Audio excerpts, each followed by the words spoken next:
Untuk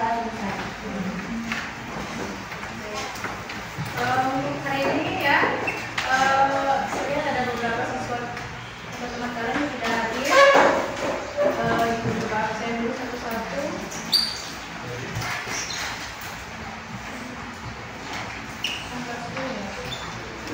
Ini tanggal 7 ya, 7 bulan 10 masuk ibu ya. Adi Mas Ragil.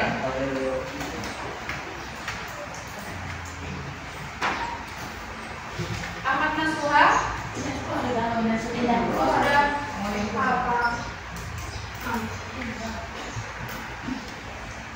Ali Widatmiko. Alifa. Alifa Dimas Abi. Dia Ayu. Elsa. Ya. Elsi Natalia. Gracia. Jeriatno. Jesslyn. Muhammad Ayubi. Muhammad Rizky. Ya, Muhammad Rizky. Nata. Okto. Olivia. Pujianto. Reza. Rizkyanika. Rinda. Rido. Savana Indah. Silva. Firna. Winda. Yunita. Zahra. Jawa. Zio. Siapa ini? Fitra.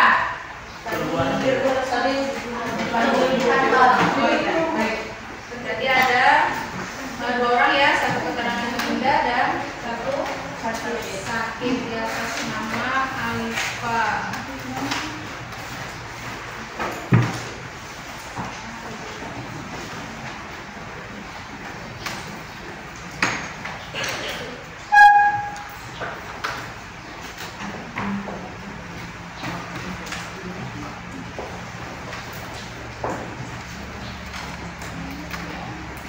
Untuk materi hari ini ya, yang akan kita pelajari yaitu tentang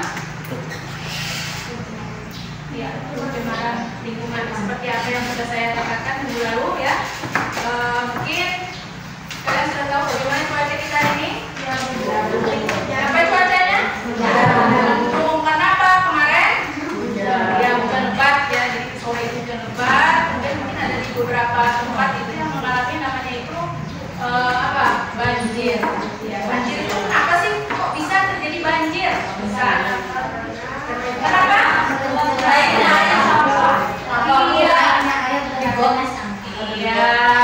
Menumpuknya sampah di got, jadi sehingga aliran air itu tidak lancar ya, jadi tersumbat ya, jadi tempat tersebut bisa mengalami yang namanya adalah banjir ya. Jadi ada tujuan pembelajaran kita hari ini ya. Tujuan pembelajaran kita hari ini itu melalui metode pembelajaran berbasis proyek ya. Peserta didik dapat merancang upaya-upaya mencegah dan mengatasi pencemaran dan perubahan iklim ya. Jadi kalian nanti diharapkan itu mampu ya merancang upaya apa sih yang akan kalian ambil ya agar mengatasi pencemaran dan dalam perubahan iklim ya. Jadi pencemaran itu ada berapa ya? Mungkin ada di antara kalian mungkin yang pernah ingat atau sebelumnya itu pernah dipelajari di SD apa sih itu pencemaran lingkungan, atau ada berapa bagian dari pencemaran lingkungan? Pencemaran lingkungan itu apa aja? Ada pencemaran apa? Udara namanya. Kemudian apa lagi? Yang banjir tadi pencemaran apa? Air. Satunya? Tanah. Jadi ada 3, ada pencemaran air ya, pencemaran udara dan pencemaran tanah. Jadi ada beberapa topik itu akan kita bahas ya untuk hari ini ya. Nah, dimana kemarin bagi kalian ke dalam beberapa kelompok ya. Dan ini sesuai dengan apa yang ada di depan ini ya. Jadi satu deret ini terdiri dari satu kelompok ya. Jadi nanti ada urutnya dari depan misalkan 1, 2, 3, 4, 5, 6 ya. Yang di belakang itu sisanya ada 2 ya. Jadi kita ada 7 kelompok ya. Jadi untuk mendalami materi kita hari ini tentang pencemaran ya, kita akan melihat video tentang pencemaran lingkungan.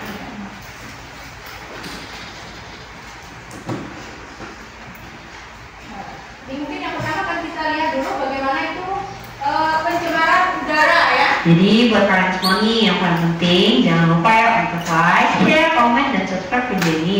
Jadi tujuan pembelajaran kita kali ini yaitu yang pertama, siswa dapat mengetahui faktor penyebab pencemaran udara. Dan yang kedua yaitu siswa dapat memahami dampak dari pencemaran udara. Dan yang ketiga yaitu siswa dapat memahami cara penanggulangan pencemaran udara.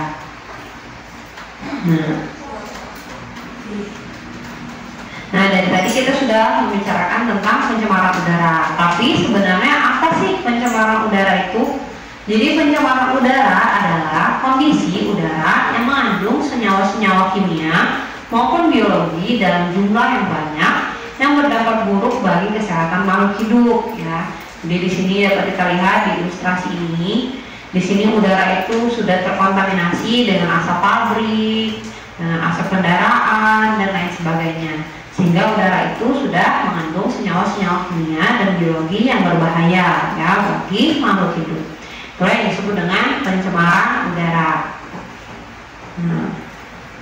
Pencemaran udara ini dibagi dua, yaitu pencemaran udara primer, di mana itu disebabkan langsung dari sumber pencemar. Contohnya peningkatan CO2 yang disebabkan oleh aktivitas pembakaran manusia.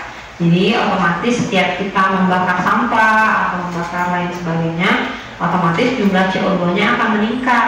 Nah, itulah yang disebut dengan pencemaran udara primer, karena dia langsung ya akibat dari kita, dia langsung menimbulkan dampaknya itu tadi. Nah, yang kedua yaitu pencemaran udara sekunder. Pencemaran udara sekunder ini terjadi akibat reaksi kimia dari partikel-partikel polutan yang terjadi di atmosfer. Contohnya seperti ini tadi.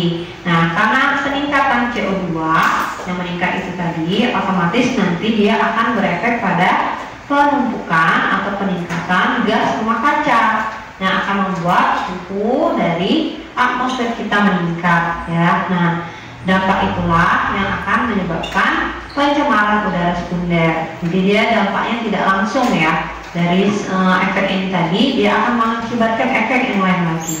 Itu yang disebut dengan pencemaran udara sekunder. Paham ya?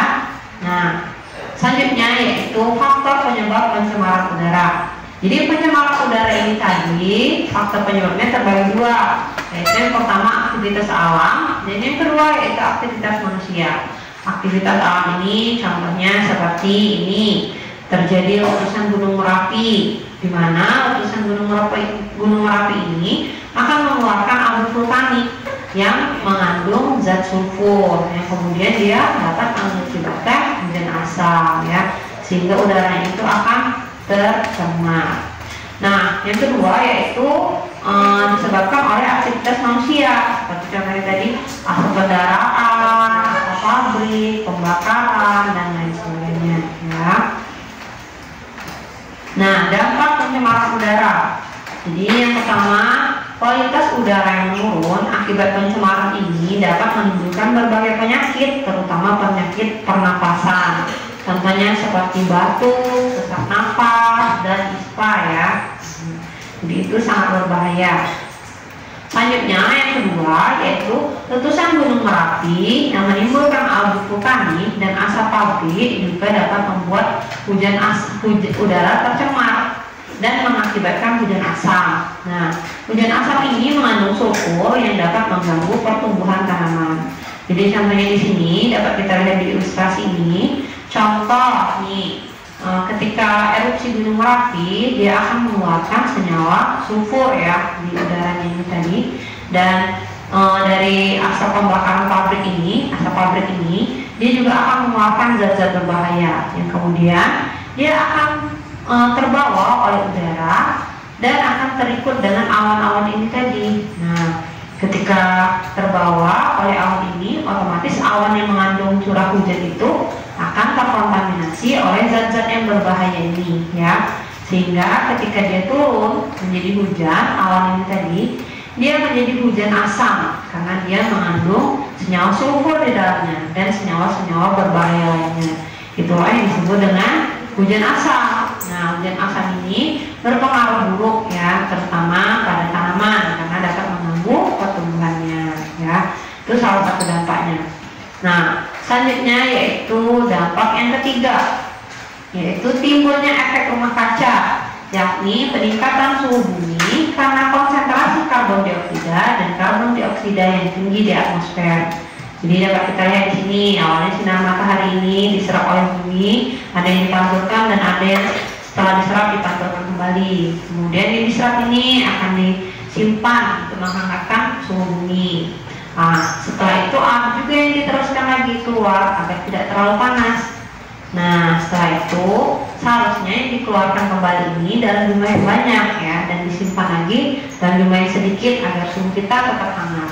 Namun, ketika terjadi polusi udara, di mana gas rumah kacanya itu meningkat sehingga terjadi penebalan di sini, sehingga ketika dia yang seharusnya dalam jumlah banyak dikeluarkan, karena dia terdapat gas rumah kaca, sehingga hanya sedikit yang bisa keluar, dan suhu yang panas ini tadi lebih banyak terperangkap di dalam, sehingga menjadi lebih panas atmosfernya. Itulah yang disebut dengan efek rumah kaca ya. Nah, jadi kenapa disebut efek rumah kaca? Nah, karena kalau kalian pernah melihat rumah kaca di pertanian itu, rumah kaca itu memberikan efek menghangatkan. Jadi ketika panas matahari masuk ke dalam rumah kaca itu, dia bisa masuk, tetapi dia sulit untuk keluar lagi panasnya karena dia akan tersimpan di situ. Itulah sama dengan bumi kita. Ketika terjadi peningkatan polusi di atmosfer, dia akan memperangkap atau menyimpan panas itu tadi, sehingga yang awalnya dia seharusnya panasnya sedikit saja hangat, karena tersimpan panasnya otomatis akan menjadi panas ya. Nah, sehingga akan dapat meningkatkan pemanasan global ya. Paham ya? Nah, selanjutnya kita masuk ke dampak yang keempat, yaitu penggunaan produk pendingin ruangan yang mengandung CFC seperti freezer, kulkas, dan AC dapat merusak lapisan ozon ya. Kenapa? Nah, dapat kita lihat di sini. Jadi lapisan ozon itu berfungsi untuk menyeleksi sinar matahari yang dapat masuk ke bumi. Jadi hanya sinar-sinar matahari yang baik untuk kita saja yang diterima oleh si lapisan ozon ini tadi. Sedangkan sinar matahari yang berbahaya itu akan ditangkal atau tidak diperbolehkan masuk oleh si ozon ini tadi.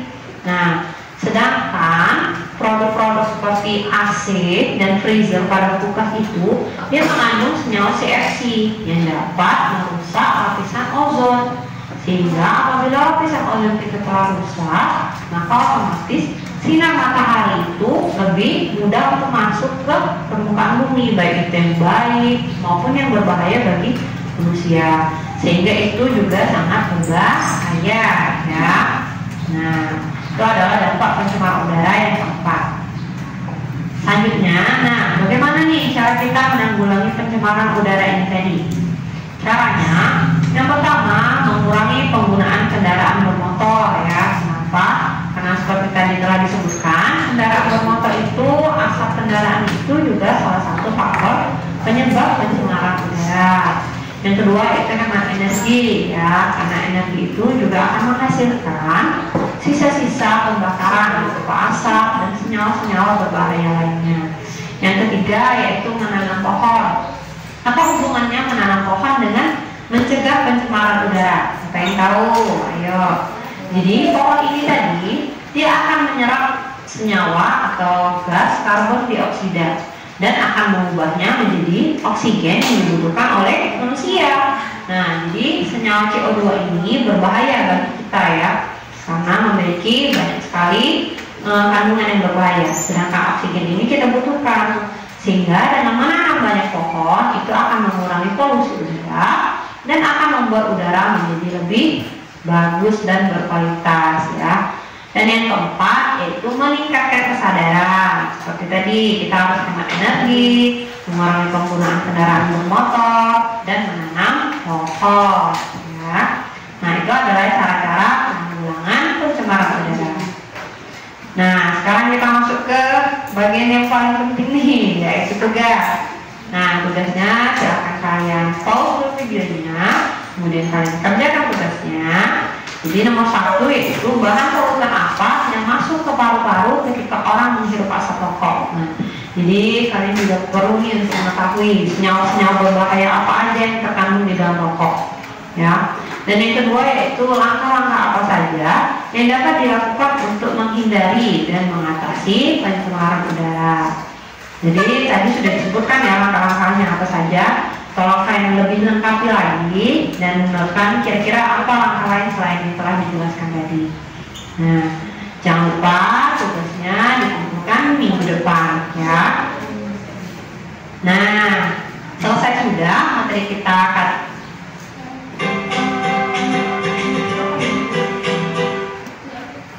Tadi yang kalian tonton adalah untuk pencemaran udara ya. Untuk pencemaran udara,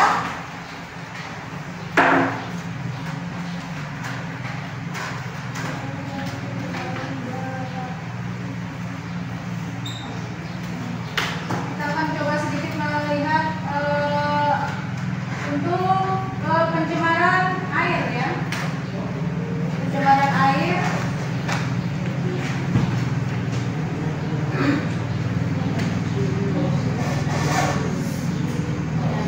Kehidupan sehari-hari makhluk hidup selalu membutuhkan air, termasuk manusia.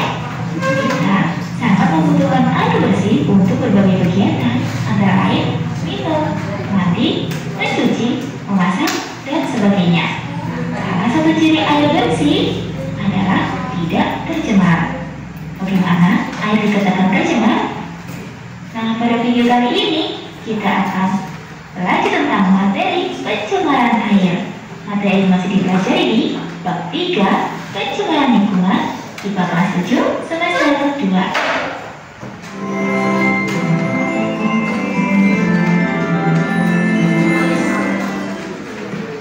Air dikatakan tercemar apabila air itu sudah berubah, baik warna, bau, maupun rasanya.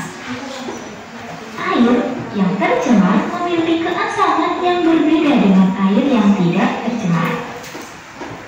Pencemaran air yaitu masuknya makhluk hidup, zat, energi, atau komponen lain ke dalam air. Akibatnya, kualitas air turun sampai ke tingkat tertentu yang menyebabkan air tidak berfungsi lagi sesuai dengan peruntukannya. Pencemaran air merupakan kondisi air yang menyimpang dari sifat-sifat air dari keadaan normal. Kualitas air menentukan kehidupan di perairan air laut maupun sungai. Apabila perairan tercemar, maka keseimbangan ekosistem di dalamnya juga akan terganggu. Air dapat tercemar oleh komponen-komponen anorganik, di antaranya berbagai logam berat yang berbahaya. Komponen-komponen logam berat ini berasal dari kegiatan industri. Kegiatan industri yang melibatkan penggunaan logam berat antara lain industri tekstil, pelapisan logam, cat atau tinta warna, pencetakan, bahan agrokimia, dan lain-lain. Beberapa logam berat ternyata telah mencemari air di negara kita melebihi batas yang berbahaya bagi kehidupan.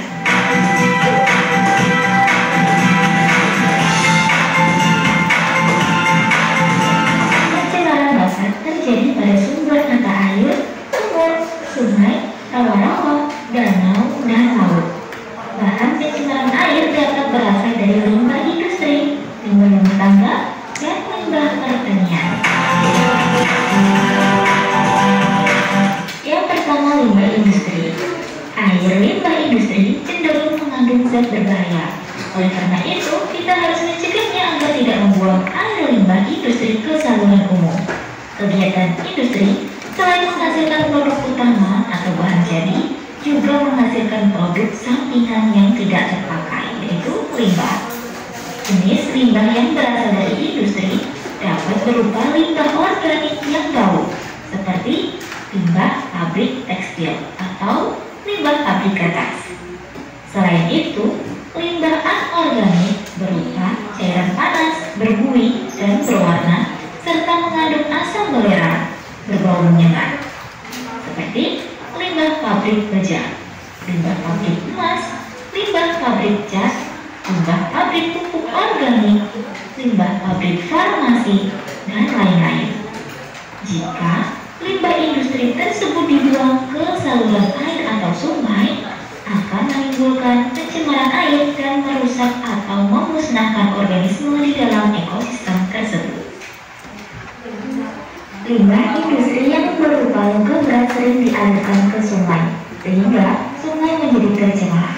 Jenis-jenis logam berat adalah raksa, timbal, dan kadmium yang dimana ketiganya sangat berbahaya bagi manusia apabila mengonsumsinya. Misalnya, pencemaran raksa yang terjadi di Minamata. Para nelayan di sekitar Teluk Minamata memakan ikan yang tercemar raksa. Akibatnya, mereka mengalami kerusakan saraf yang disebut penyakit Minamata. Lebih dari 80 orang yang meninggal akibat penyakit ini. Limbah rumah tangga. Limbah rumah tangga merupakan limbah yang berasal dari hasil samping kegiatan perumahan, seperti limbah rumah tangga, pasar, perkantoran, rumah penginapan atau hotel, rumah makan, dan puing-puing bahan bangunan serta besi-besi tua bekas mesin-mesin atau kendaraan. Limbah rumah tangga dapat berasal dari bahan organik, anorganik, maupun bahan berbahaya dan beracun. Limbah organik adalah limbah seperti kulit buah sayuran, sisa makanan, kertas, kayu, daun, dan berbagai bahan yang dapat diuraikan oleh mikroorganisme. Limbah yang berasal dari anorganik antara lain besi, aluminium, plastik, kaca, kaleng bekas cat, dan minyak wangi. Di perairan, sampah mengalami proses penguraian oleh mikroorganisme. Akibatnya, kandungan oksigen dalam perairan juga menurun. Menurunnya kandungan oksigen dalam perairan akan merugikan kehidupan biota di dalamnya. I knew I was underwater. I just didn't realize I was this underwater. If you're stressed about your paper, just... Limbah pertanian. Air limbah pertanian sebenarnya tidak menimbulkan dampak negatif pada lingkungan. Namun, dengan digunakannya fertilizer sebagai pestisida yang kadang-kadang dilakukan secara berlebihan, sering menimbulkan dampak negatif pada keseimbangan ekosistem air. Pada sektor pertanian juga dapat terjadi pencemaran air, terutama akibat dari penggunaan pupuk dan bahan kimia pertanian tertentu, seperti insektisida dan herbisida. Limbah bahan berbahaya dan beracun antara lain timbul akibat adanya kegiatan pertanian. Kegiatan pertanian biasanya menggunakan obat-obatan pembasmi hama penyakit seperti pestisida, misalnya insektisida.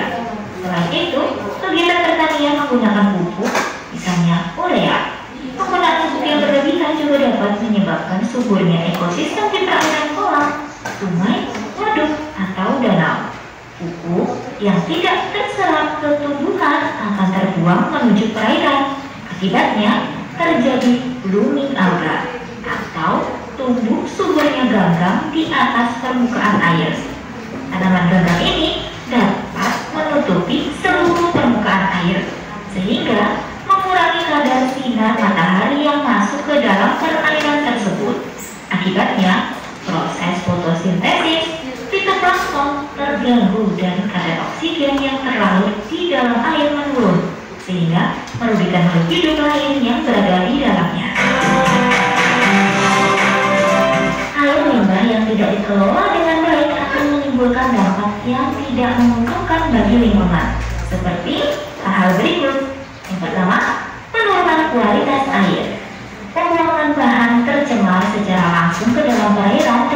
menyebabkan terjadinya pencemaran pada perairan tersebut. Misalnya, pembuangan limbah organik dapat menyebabkan peningkatan mikroorganisme atau kesuburan tanaman air, sehingga menghambat masuknya cahaya matahari ke dalam air. Hal ini menyebabkan berkurangnya kandungan oksigen terlarut dalam air, sehingga mengganggu keseimbangan ekosistem di dalamnya. Dampak yang kedua, gangguan kesehatan. Air limbah yang tidak dikelola dengan baik akan menimbulkan berbagai penyakit. Tidak menutup kemungkinan di dalam air limbah tersebut mengandung virus dan bakteri yang menyebabkan penyakit. Air limbah juga dapat digunakan sebagai sarang nyamuk dan lalat yang dapat membawa atau vektor penyakit tertentu. Berikut merupakan tabel beberapa penyakit yang disebabkan oleh pencemaran air. Yang ketiga, pemekatan hayati. Apabila suatu perairan tercemar oleh bahan beracun, maka bahan beracun tersebut dapat meresap ke dalam tubuh alga atau mikroorganisme lainnya. Selanjutnya, hewan-hewan kecil atau zooplankton akan memakan alga tersebut. Kemudian, zooplankton akan dimakan oleh ikan-ikan kecil dan ikan-ikan besar akan memakan ikan yang kecil. Apabila ikan-ikan besar tersebut ditangkap oleh manusia dan dimakan, maka bahan beracun tersebut akan masuk ke dalam tubuh manusia. Zooplankton yang makan alga tidak hanya satu, tetapi banyak sel alga. Dengan demikian, zooplankton tersebut sudah mengandung bahan beracun yang banyak. Demikian juga halnya dengan ikan kecil yang memakan zooplankton dan ikan besar yang memakan ikan kecil tidak hanya satu. Makin banyak memakan ikan-ikan kecil, makin banyak bahan tercemar yang masuk ke tubuh ikan besar. Yang keempat, mengganggu pemandangan. Kadang-kadang air limbah mengandung polutan yang tidak mengganggu kesehatan dan ekosistem, tetapi mengganggu pemandangan kota. Meskipun air yang tercemar tidak menimbulkan bau, perubahan warna air mengganggu pandangan mata kita. Hal ini tentu mengganggu kenyamanan dan keasrian kota. Yang kelima, mempercepat proses kerusakan benda. Ada sebagian air limbah yang mengandung zat yang dapat diubah oleh bakteri anaerob menjadi gas yang dapat merusak seperti H2S. Gas ini dapat mempercepat proses perkaratan pada besi. Agar terhindar dari hal di atas, sebaiknya sebelum dibuang, air limbah harus diolah terlebih dahulu dan memenuhi ketentuan baku untuk air limbah.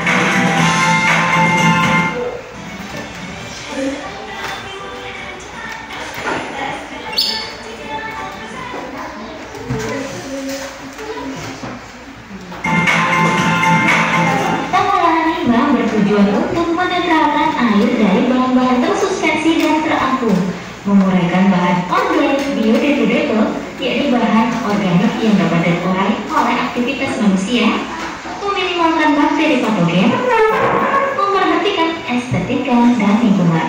Pengolahan air limbah dapat dilakukan sebagai berikut.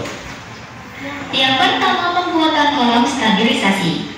Dalam kolam stabilisasi, air limbah diolah secara alamiah untuk menetralisasi zat-zat pencemar sebelum air limbah dialirkan ke sungai. Kolam stabilisasi yang umum digunakan adalah kolam anaerobik, kolam fakultatif atau pengolahan air limbah yang tercemar bahan organik pekat, dan kolam maturasi atau pemusnahan mikroorganisme patogen.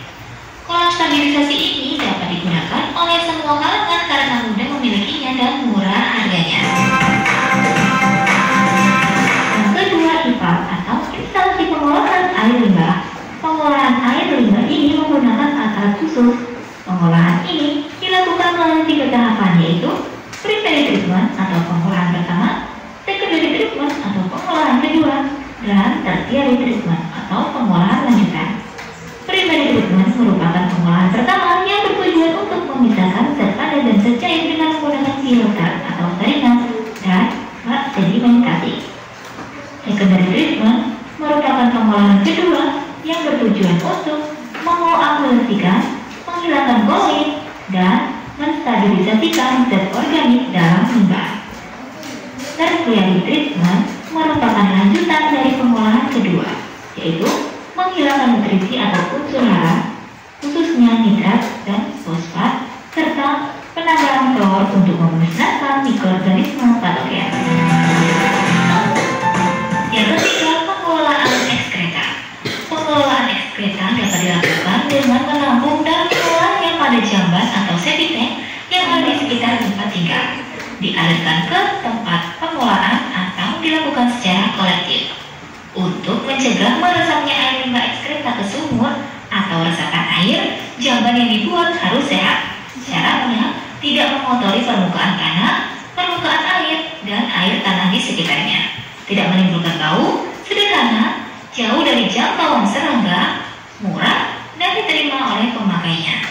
Pengelolaan ekskreta dalam septic tank dapat diolah secara anaerobik menjadi biogas yang dapat dimanfaatkan sebagai sumber gas untuk rumah tangga.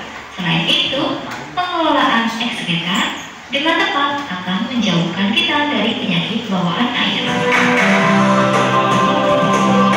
Dalam meminimalisasi sampah hasil limbah rumah tangga khususnya, dapat dilakukan upaya pengurangan sampah dengan prinsip ekologi yang dikenal dengan istilah 4R, yaitu recycle, reuse, reduce, dan repair. Yang pertama, recycle atau pendaur ulangan. Misalnya, untuk sampah yang dapat terurai dijadikan kompos. Kompos ini dipadukan dengan pemeliharaan cacing tanah sehingga dapat diperoleh hasil yang baik. Tanah dapat menyuburkan tanah dan kompos digunakan untuk pupuk. Yang kedua, reuse atau penggunaan ulang. Dilakukan untuk sampah yang tidak dapat terurai dan dapat dimanfaatkan ulang. Misalnya, botol bekas sirup dapat digunakan lagi untuk menyimpan air minum. Yang ketiga, reduce adalah melakukan pengurangan bahan atau penghematan. Contohnya, jika kita berbelanja ke pasar atau supermarket, sebaiknya dari rumah membawa tas. Janganlah meminta tas plastik dari toko atau supermarket kalau akhirnya hanya dibuang saja. Dan yang keempat, repair, artinya melakukan pemeliharaan. Contohnya, membuang sampah tidak sembarangan, terutama tidak membuang sampah di perairan. Oke, cukup materi kita tentang pencemaran air. See you next time di materi selanjutnya tentang pencemaran udara tanah. Semoga bermanfaat. Itu tadi kita lihat ya sekilas tentang video pembelajaran ya tentang pencemaran lingkungan dan gimana pencemaran lingkungan ini terdiri dari tadi ada tiga bagian, ada pencemaran udara, pencemaran tanah, dan pencemaran air ya. Jadi ada pencemaran udara tadi contohnya apa? Asap pabrik ya, kemudian asap dari kendaraan bermotor yang bisa kita alami sehari-hari ya.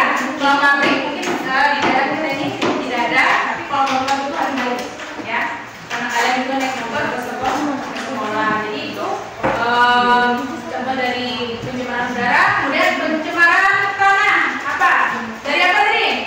Bisa limbah yang tidak bisa diolah, yang tidak bisa apa ya? Tidak bisa dihancurkan.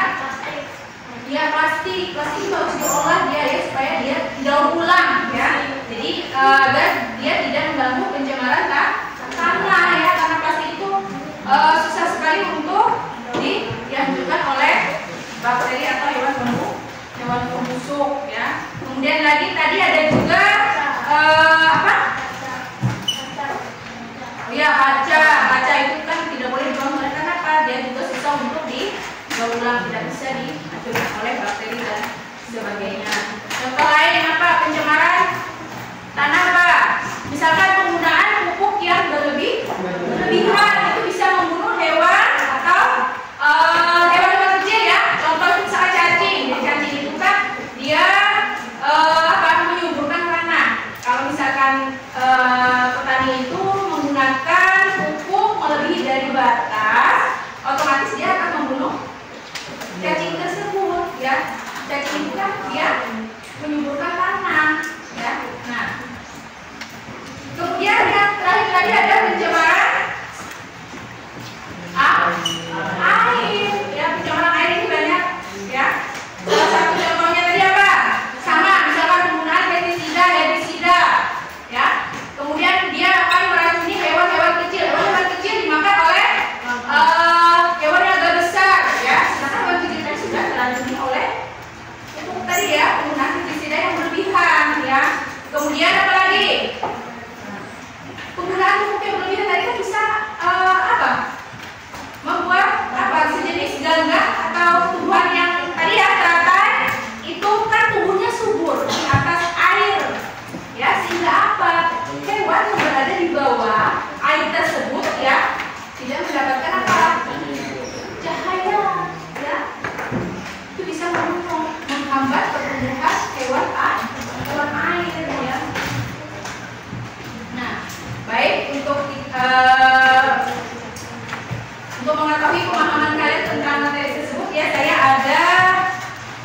kelompok dalam bentuk fishbone diagram. Ya, jadi nanti kalian bisa menuliskan beberapa contoh dari pencemaran air ya. Kemudian nanti kalian boleh memilih ya. Di sini ada 3 kan, ada pencemaran air, ada udara. Jadi di antara 3 itu kalian boleh memilih satu nanti akar masalahnya apa. Ya, kalian pilih dari 3 itu satu. Jadi kelompok itu boleh berbeda. Ya. Saya akan jadi di depan ya, di depan untuk kelompok 1 silakan.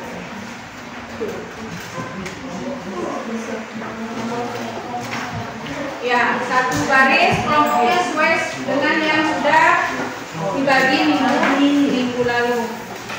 Silakan tuliskan kelompoknya ya. Jadi untuk akar masalah silakan pilih satu di antara 3 ya, pilih satu aja di antara 3. Pilih satu ya di antara 3 itu. Untuk akar masalah yang dipilih, kemudian solusinya apa menurut kalian? Ya. Ya. Cuma ada 3, ada pencemaran air, udara, dan tanah. Itu silakan diisi untuk fishbone-nya. Tapi untuk akar masalahnya, pilih salah satunya aja. Ya, misalkan kalian pilih pencemaran air. Akar masalahnya apa? Kemudian bagaimana solusi menurut kalian?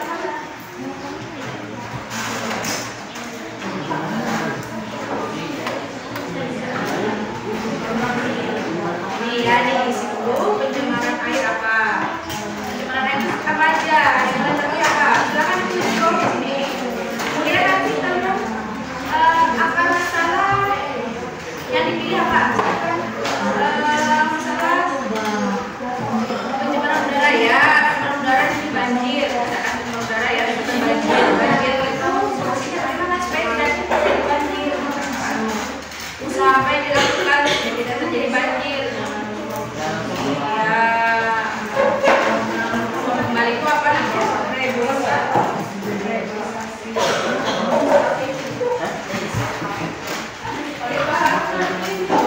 Ya ini pencemaran air apa? Pencemaran air itu siapa aja? Kemudian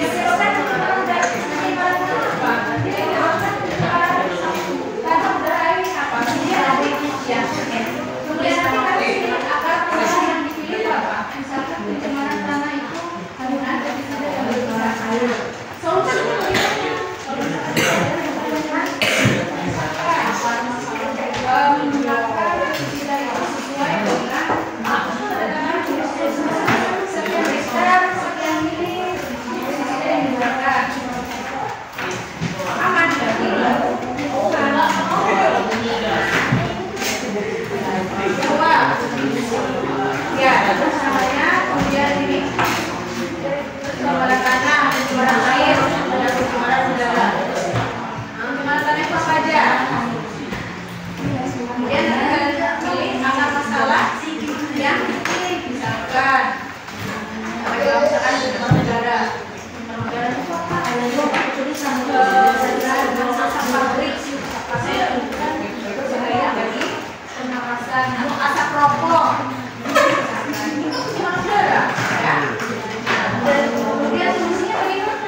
sampah yang tidak mudah diuraikan organisme. Karena ya tidak banyak sampah kan, sampah yang tidak diuraikan akan kalian makan. Saya uraikan ini sampah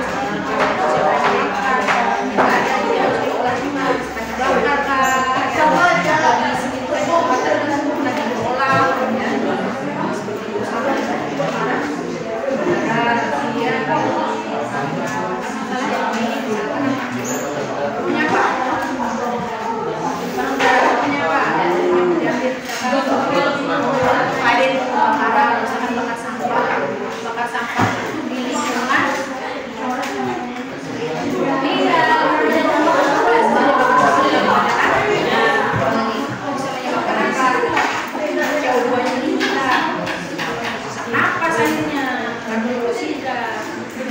kita akan memutuskan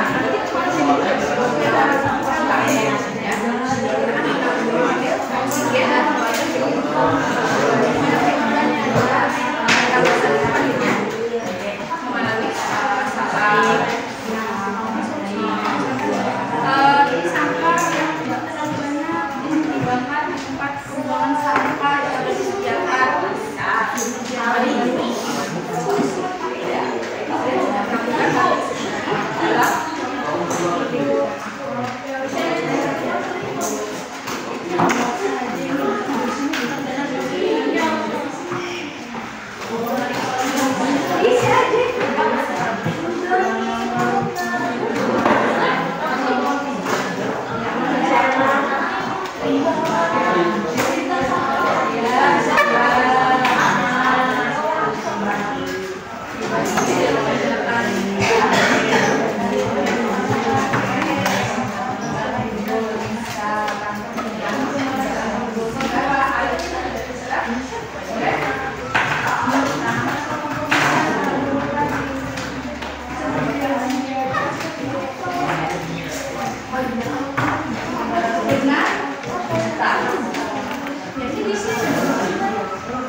Apabila dekat dengan rumah tidak usah menggunakan motor. Ini salah satu solusi.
Baik ya, tugas yang saya berikan yaitu fishbone diagram ya.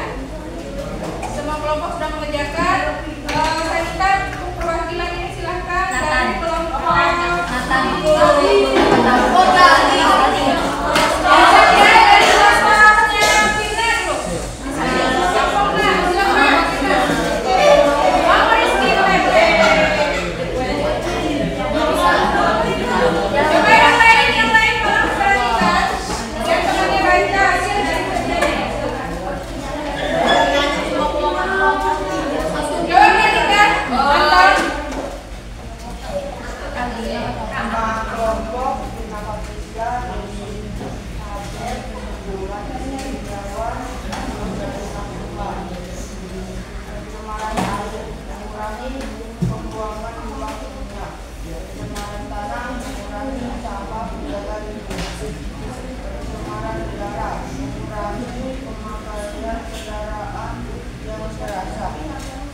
Kemudian akar masalah yang dipilih Pak?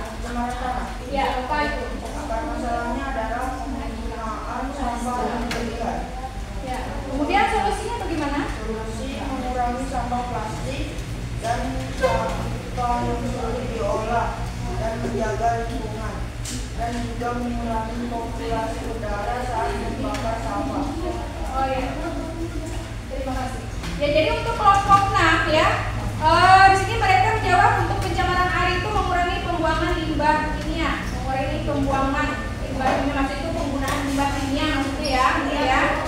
Kemudian pencemaran tanah, mengurangi sampah.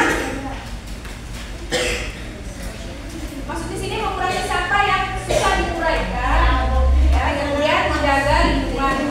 Nah, kemudian untuk pencemaran udara di sini adalah mengurangi pemakaian kendaraan berasap, ya, bermotor. Jadi kalau misalkan dekat, kalian boleh itu jalan kaki. Kalau misalkan cuma dekat satu buah rumah dari kediaman, itu langkah baiknya berjalan kaki atau menggunakan sepeda, ya.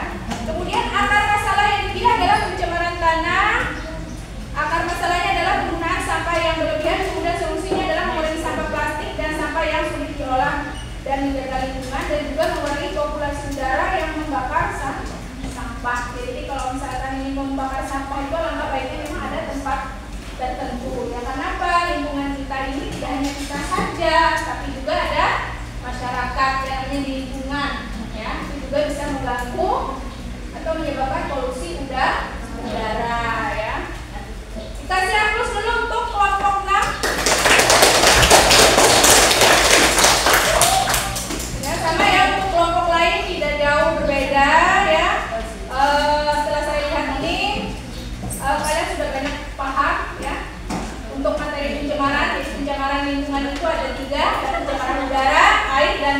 tanah. Ya, jadi misalkan pencemaran air itu banyak. Ya, contohnya pencemaran dari industri, asap industri, kendaraan bermotor, ya. Kemudian pembakaran, misalnya bakar sampah di lingkungan perumahan, ya. Kemudian pencemaran tanah, buang sampah sebarangan, dalam arti sampahnya itu susah untuk diuraikan, ya. Kemudian penggunaan pestisida yang berlebihan sehingga mengganggu mikroorganisme. Kemudian pencemaran air, sama ya, penggunaan pestisida yang berlebihan itu bisa menyebabkan keracunan pada hewan-hewan kecil yang dimakan oleh hewan besar. Jadi perhatian di dalam air, ya. Misalkan contoh lain apa? Limbah dari rumah tangga. Namanya mencuci, kita mencuci itu besok masa beda-beda. Ya, cuci piring beda, ada cuci baju beda, nanti belum lagi cuci sepeda motor dan sebagainya. Itu penggunaan sabun itu juga bisa menyebabkan pencemaran tanah, ya. Mungkin untuk materi kali ini saya cukupkan sampai di sini. Mungkin ada pertanyaan dulu sebelum saya akhiri. Ya, baik ya. Untuk minggu depan kita belajar tentang apa? Materi efek rumah kaca, ya. Baik, untuk hari ini saya rasa cukup sampai di sini, ya. Seperti biasa sebelum bubar, apa yang kita lakukan? Silakan. Teman-teman, sebelum balik ke kelas, marilah kita berdoa menurut agama Muslim dan kita doa dimulai. Doa sultan. Silakan naikkan kursinya ke atas meja kembali. Selamat pagi.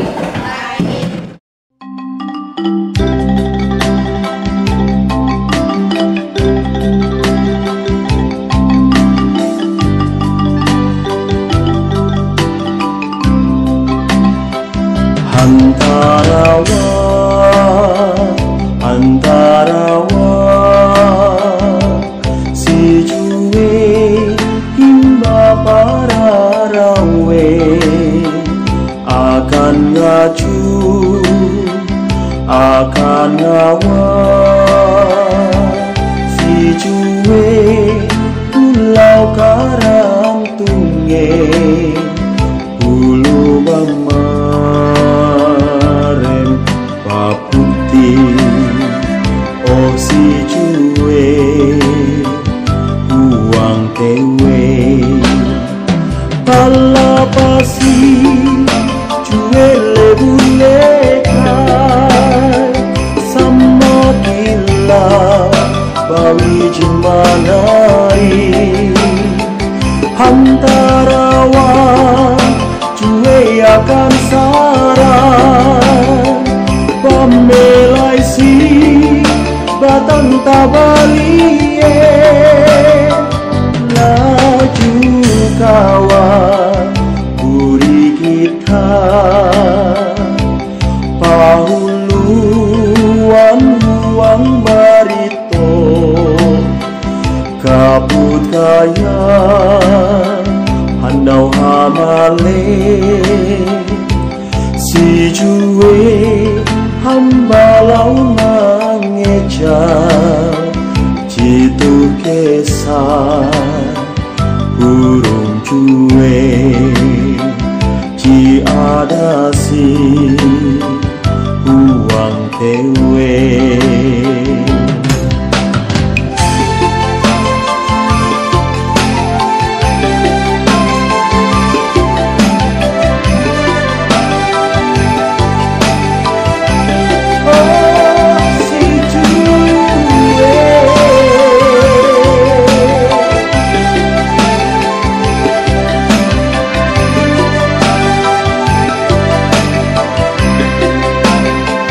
pala pasi cuwe lebulekai sama kilau bawi jimanari hantarawan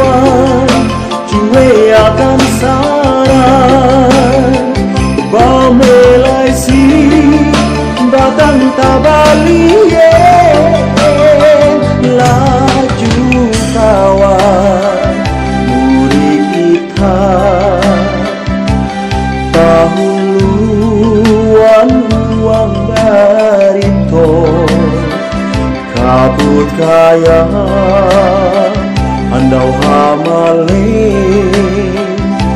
si cuwe hamba laun mengecai citu kesah urung cuwe ci ada si uang dewe citu kesah urung cuwe ci ada si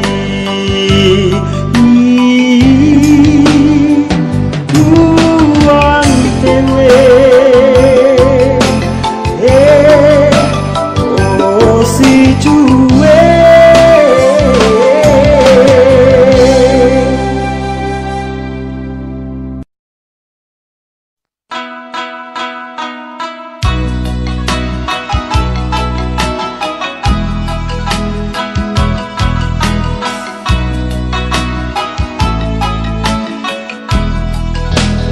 Iha oh iha anak puluhan si itu balogo si kani bagasi pamusik gongkoy ayun ini datu bihi mahadang malem manggarete kumang pari.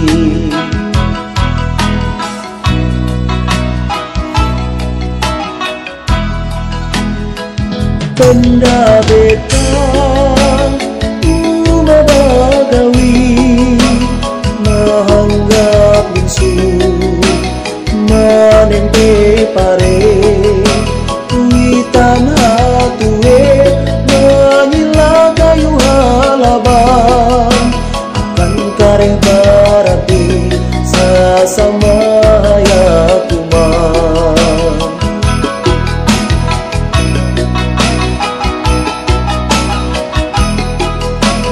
Betang oh betang umak betang si itu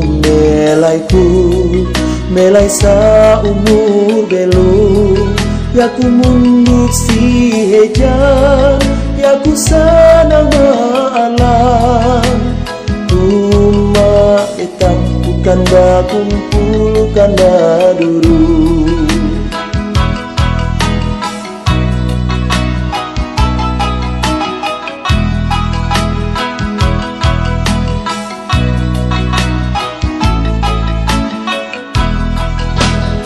Iha oh iha anak puluhan si itu balogo si kani bagasi pamusik jongkoy ayun ini datu bihi mahadang malem manggarete kumbang pari.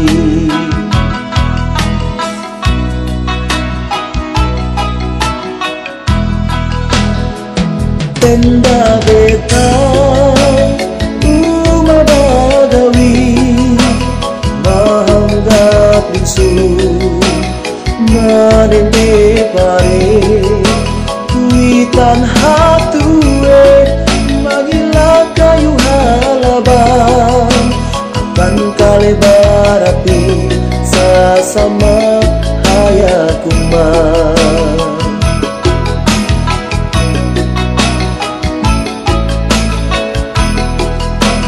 Betang oh betang umak betang si itu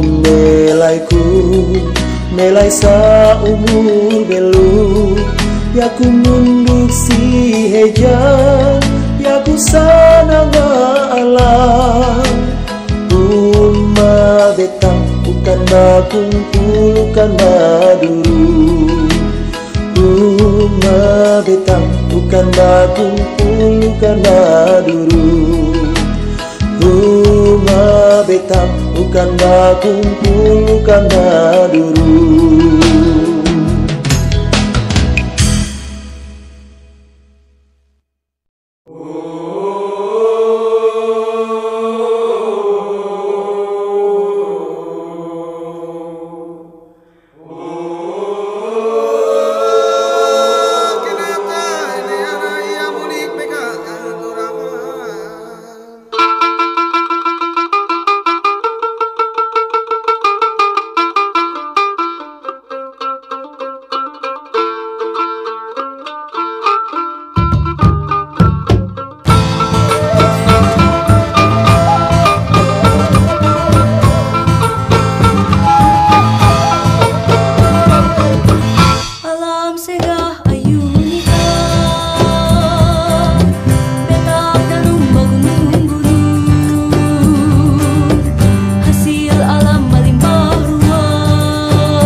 harati mangat utus dan lewu maju.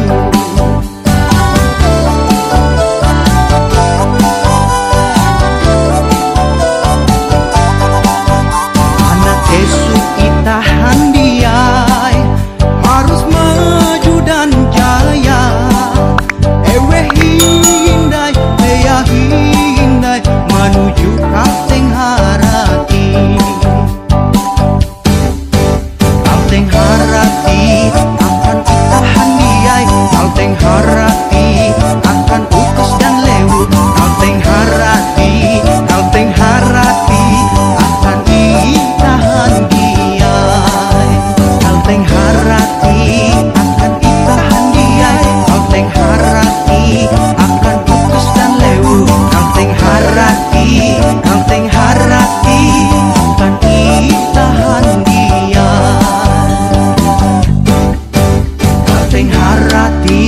akan itahan diai. Kalteng harati akan utus dan lewu. Kalteng harati akan itahan diai. Kalteng harati akan itahan diai. Kalteng harati akan utus dan lewu. Kalteng harati akan itahan diai.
Lahap biar maju.